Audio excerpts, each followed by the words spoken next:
Wild West is full of many legends, but maybe none more famous than Billy the Kid.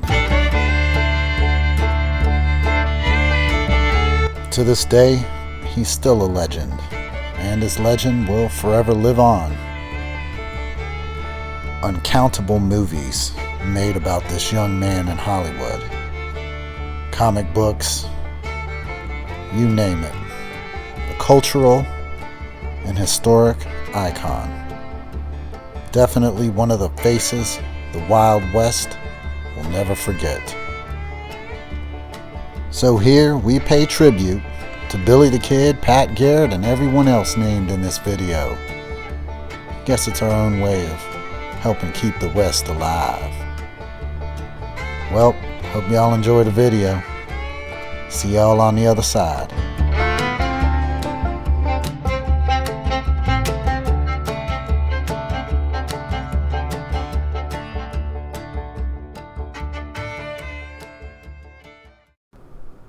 Thank you for joining us. Today, we're going to take a look back in time to the year 1880. This is the Las Vegas Morning Gazette, Monday, December 27th, 1880. Our subject matter, the Kid. At last, the leaders of the Portales gang are rounded up by Garrett and party. Billy the Kid, Rudabaugh, Wilson, and Pickett now in the Vegas jail, having surrendered at Stinking Springs. Story of the search and capture. The greatest excitement prevailed yesterday afternoon when the news was noised abroad that Pat Garrett and Frank Stewart had arrived in town, bringing with them Billy the Kid, the notorious outlaw, and 3 of his gang. People stood on the muddy street corners and in hotel offices and saloons, talking of the great event. The excitement and interest can scarcely be imagined. For days, our people have been highly expectant to learn the news from the parties in search of the desperados who have been depredating the Pecos and White Oaks country. And when it was found that the nucleus of the band was captured, they were at first dazed by the astonishing news of the success of the brave, determined men. Astonishment gave way to joy when the real truth was known. Groups of people flocked to the jail and hung around the corners, straining their necks to catch a glimpse of Sheriff Garrett, Frank Stewart, and the brave fellows who had brought in the outlaws. But they went quietly from the jail to the corral, and from there to the National House, where the half-starved, tired men sought to escape the scrutinizing gaze of the scores of hero worshippers.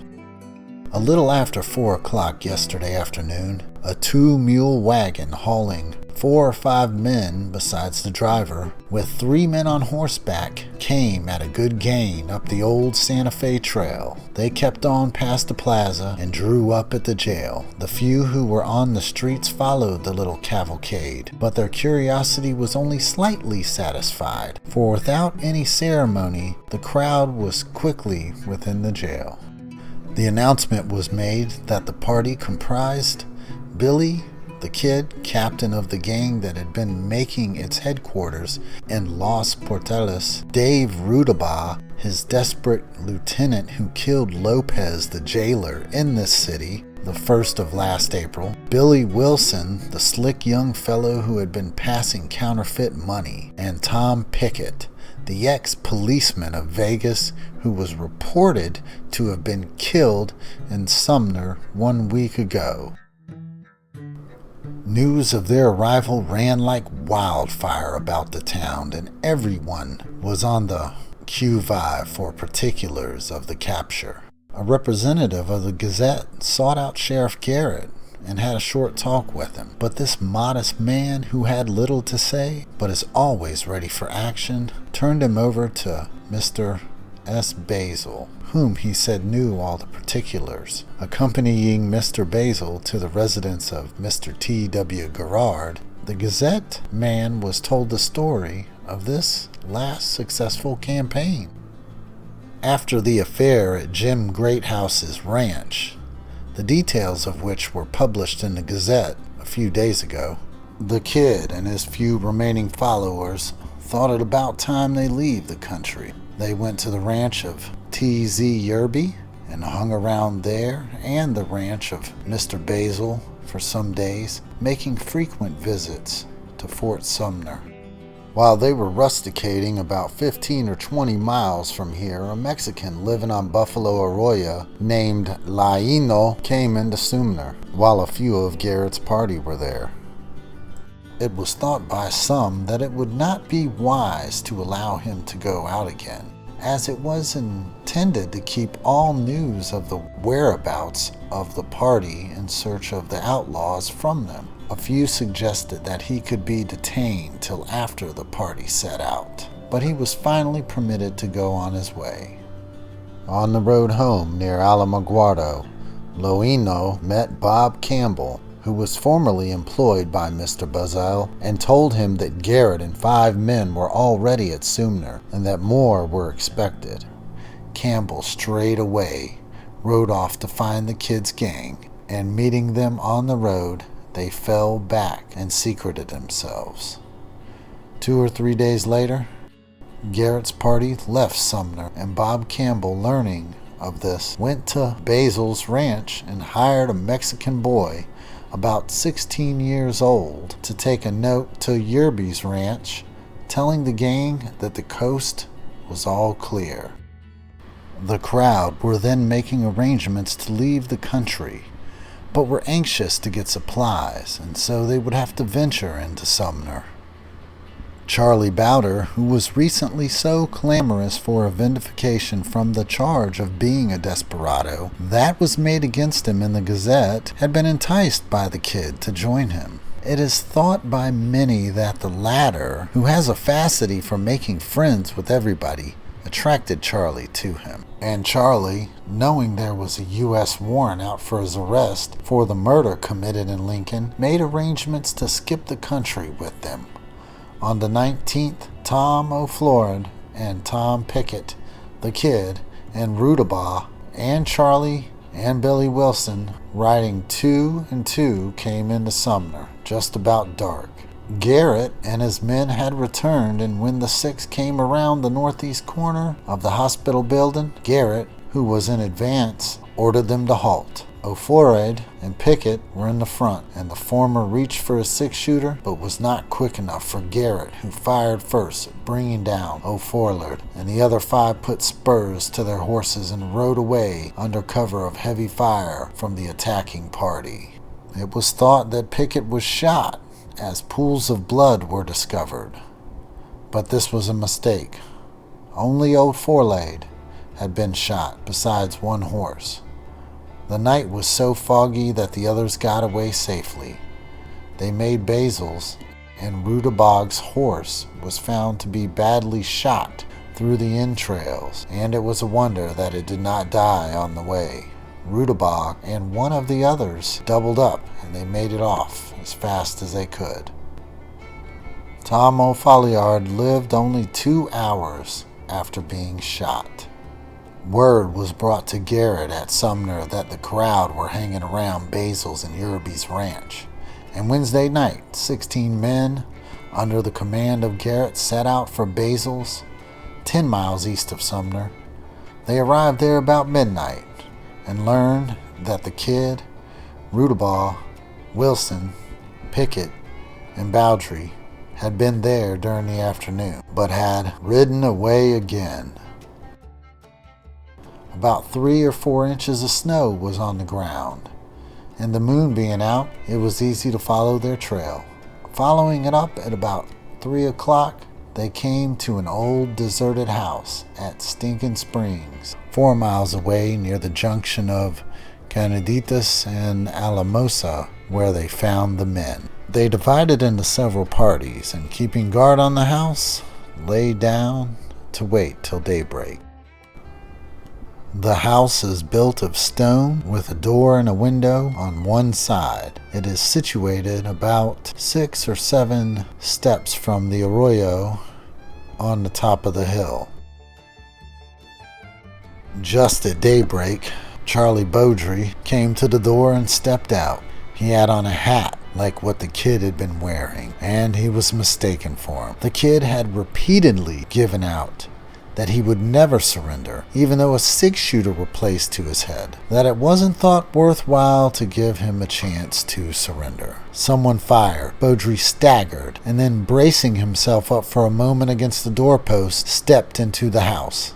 He told his companions that he was badly wounded and could not assist them any, and wanted to go out, and calling to the men outside, the situation was explained. Beaudry stepped out again and started toward to give himself up, when he reeled a little and said, "I wish," and while making an effort to express his desire, he fell dead close by where one of the besiegers was lying concealed. Quiet prevailed all day. The besiegers determined to stay until they carried away the outlaws, dead or alive. The outlaws had 2 horses in the house with them, and about 4 o'clock were discovered trying to drag in a 3rd. They had his head and shoulders just inside the door when Garrett brought it down, and it fell on the doorstep, blocking up the entrance to the house. 2 other horses were tied outside the house, and the besiegers amused themselves by shooting at their halters and succeeded in cutting them loose. The intention of the gang was to get the 3rd horse into the house, and then all 4 were to make a break on horseback, but they were forced to give up this plan as the body of the dead horse was a blockade against them. A consultation was held, and Rudabaugh, Wilson, and Pickett voted to surrender, much to the disgust of the kid, who kicked and kicked, but it was of no avail. He branded the others as cowards, but was unable to dissuade them from their project to surrender. Finally, some of the attacking party saw a rag being twirled about the end of a stick stuck through the door, which was mistrusted to be a flag of truce. Remembering the fate of poor Carlyle at great houses, Garrett said that 2 could play at this game, and let the crowd inside amuse themselves by waving the stick.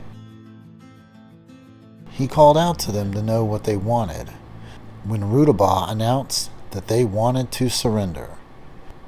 They had not counted on such an easy capture and felt that the desperadoes were playing some game. But in response to the call, "Come out then," Rudabaugh advanced and talked with Garrett and some of the men. He offered to surrender conditionally, provided the party would take them to Santa Fe, and everything being arranged, he returned to the house again. A short time only elapsed before they all filed out and gave themselves up. They were mounted with some of their captors, and the party moved on to Basil's house, sending back a team for the guns and outfits of the gang, which they had left in the house. The 2 horses which had been stabled in the house belonged to the kid and Billy Wilson, and the former made a present of his to Frank Stewart. The kid's animal is a beautiful bay mare, which he has always trusted in to take him out of a tight place, and has shared his love in common with his guns. Stewart now has the pleasure of owning the fleetest horse in the territory, for it is said by many who have had good opportunity for judging that there is not another such animal in the territory. Among the attacking party was Logino, the Mexican who had given information of Garrett's presence in Sumner, and whom the latter captured and was forced to take part in the search for the outlaws. The party spent the night at Basil's, where Rudabaugh and the kid were chained together. The body of Beaudry was taken to the house, and it was found that he had been shot through the right breast, the ball coming out in the neck. Just after sunrise Friday morning, the party set out for Sumner with the body of Beaudry, and leaving that came on towards Vegas with a guard of 9 men keeping watch over the prisoners, who were placed in Mr. Basil's wagon. They reached Gerhardt's ranch about 10 o'clock that night and remained all night, setting out the next morning again. Arriving at Puerta de Luna Saturday night about sundown, they stopped long enough to change horses and chain Pickett and Wilson together, who until that time had not been bound. Here, 4 of the guards left them, and the rest traveled all night, and on the way the lock fastening the chain binding Wilson and Pickett was broken, but a sharp lookout was kept on them. They took breakfast at Mr. Hayes's yesterday morning about 10 o'clock, and then came right through, arriving at the jail late in the afternoon, as had been slated. Besides Pat Garrett and Frank Stewart, and the party who brought the gang to Vegas, there were J.N. East and F.W. Emery of the Panhandle and Bowery Mason. Garrett and some of his men guarded the prisoners carefully at the jail, it being their intention to take the kid and Billy Wilson to Santa Fe today, as they are wanted for counterfeiting as well as other crimes. Rudabaugh and Pickett will be kept in our jail. The party was intending to slip out of the country the morning that they were attacked, so that the pursuing party were none too soon in coming up with them. Billy the Kid explains that they thought the besiegers were stronger than what they really were, and that it would have been certain death to have attempted to get away. "Life is sweet, if it is behind prison bars," exclaimed Billy. "But the kid will have enough of it to sour him. It, we mistake not. The campaign has been a credit to the brave fellows who have participated in it, and we congratulate Sheriff Garrett and all of his men for the successful issue of their roundup. The $500 reward for the party capturing is not sufficient to pay Stewart, Garrett, and the party for the work they have done. It would be the proper thing and advisable for the citizens of Las Vegas to head subscriptions with a sum of at least more adequate to the services rendered."